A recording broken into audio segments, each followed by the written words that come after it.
ದೊಡ್ಡಬಳ್ಳಾಪುರ ತಾಲೂಕಿನ ತೂಬಗೆರೆ ಹೋಬಳಿಯ ಕಾಚಹಳ್ಳಿ ಗ್ರಾಮದ ಕೆರೆಯ ಪಕ್ಕದ ಜಮೀನಿನಲ್ಲಿ ವೈಜ್ಞಾನಿಕವಾಗಿ ರಸ್ತೆ ಕಾಮಗಾರಿಯಿಂದ ಕೆರೆ ಪಕ್ಕದ ಜಮೀನುಗಳಿಗೆ ನೀರು ನುಗ್ಗಿದ್ದು ಜಮೀನಿನ ಮಾಲೀಕರು ತಮ್ಮ ಜಮೀನಿಗೆ ಹೋಗಲು ಪರದಾಡುವ ಸ್ಥಿತಿ ಎದುರಾಗಿದೆ.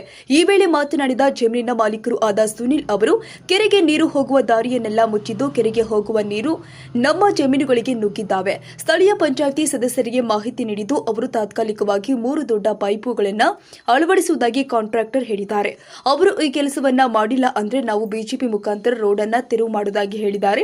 ಕಳೆದ 3 ವರ್ಷಗಳಿಂದ ನಾವು ಇದೇ ಸಮಸ್ಯೆಯನ್ನ ಎದುರಿಸ್ತಾ ಇದ್ದೇವೆ. ಇದರಿಂದ 3 ರಿಂದ 4 ಎಕರೆ ಜಮೀನಿಗೆ ನೀರು ನಿಂತಿದೆ. ಈ ಜಮೀನಿನ ಮರಗಳಿಗೆ, ಕಾಂಪೌಂಡ್ಗಳಿಗೆ ಹಾನಿ ಉಂಟು ಆಗ್ತಾ ಇದೆ.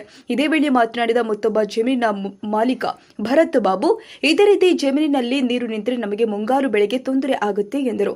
ಈ ಸಂದರ್ಭದಲ್ಲಿ ಜಮೀನಿನ ಮಾಲೀಕರು ಆದ ಸುನಿಲ್, ನಾಗಣ್ಣ, ಭರತ್ ರೈತರು ತಮ್ಮ ದುಃಖವನ್ನು ತೋಡಿಕೊಂಡಿದ್ದಾರೆ. ಕಾಚಳ್ಳಿ ಸರ್ವೆ ನಂಬರ್ ಕೆಳಗೆ ಬರುವಂಥ ಈ ತೋಟಗಳಲ್ಲಿ ಈ ರಸ್ತೆ ಒಂದು ಕಾಮಗಾರಿ ಮಾಡಿದ್ದಾರೆ.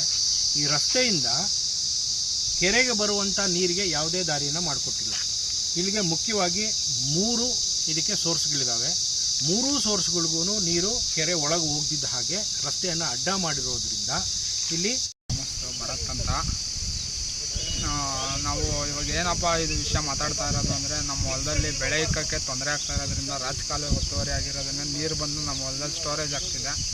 ಆ ಸ್ಟೋರೇಜ್ ಹಾಕೋದ್ರಿಂದ ನೀರು ನಮಗೆ ಬೆಳೆಗೋಸ್ಕರ ನಾವು ಇದು ಮಾಡಬೇಕು. ಅದರಿಂದ ಗ್ರಾಮ ಪಂಚಾಯತಿಯಲ್ಲಿ ಮನವಿ ಮಾಡ್ಕೊಂಡಿದ್ದೀವಿ. ನಮ್ಮ ಗ್ರಾಮದ ಮೆಂಬರ್ಗೆ ವಿಷಯ ತಿಳಿಸಿದ್ದೀವಿ. ಅವರು ಹೇಳಿದ್ದಾರೆ, ನಮಗೆ ಭರವಸೆ ಕೊಟ್ಟಿದ್ದಾರೆ, ಮಾಡಿಕೊಡ್ತೀವಿ ಅಂತ ಹೇಳಿದ್ದಾರೆ.